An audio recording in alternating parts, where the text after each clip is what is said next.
Experiment success அப்படிங்கிற மாதிரி தான் இருந்துச்சு. என் அக்கா பசங்களுக்கு ப்ரௌனி செஞ்சு அனுப்புனேன். சரி இந்த குக்கீஸை செஞ்சு அனுப்புனா நல்லா இருக்குமே அப்படின்னு சொல்லிட்டு ஃபஸ்ட் டைம் ட்ரை பண்ணேன். பிளெண்டர் வச்சு பண்ணால் அங்கே இங்கே தெரிக்குது, இது நமக்கு கதைக்காகாது அப்படின்னு சொல்லிட்டு அதுக்கப்புறம் வந்து ஸ்பூன் வச்சு எல்லாமே மிக்ஸ் பண்ண ஆரம்பித்தேன். நான் கொடுத்துருக்குற இதே மெஷர்மெண்ட்டை வச்சு பண்ணுங்கள், கண்டிப்பாக ஃப்ளாப்பே ஆகாது.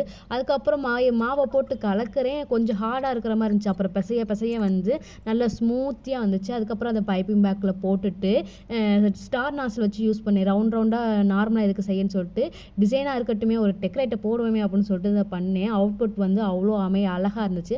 அதுக்கப்புறம் வந்து 10 நிமிஷம் ப்ரீ ஹீட் பண்ண கடாயில் வந்து நம்ம 35லேருந்து 40 நிமிஷம் வந்து பேக் பண்ணி எடுத்தோம்னா அவ்வளோ டேஸ்டியான குக்கீஸ் வந்து ரெடி ஆயிரும். சரி சவுண்டு கேட்குதான்னு சொல்லிட்டு குலுக்கி பார்த்தா நல்லா கலக்குன்னு நல்லா சவுண்ட் வந்துச்சு. உடச்சி பார்த்தா அவ்வளோ க்ரன்ச்சியாக இருந்துச்சு, செம்ம டேஸ்ட்டாக இருந்துச்சு. ஸ்மெல்லாம் வேறு லெவல். இது வந்து கண்டிப்பாக ஃப்ளாப்பே ஆகாது. இந்த மாதிரி ஏதாச்சும் உங்களுக்கு ட்ரை பண்ணி ரிவ்யூ கொடுக்கணும்னா சொல்லுங்கள். தேங்க்யூ ஃபார் வாட்சிங்.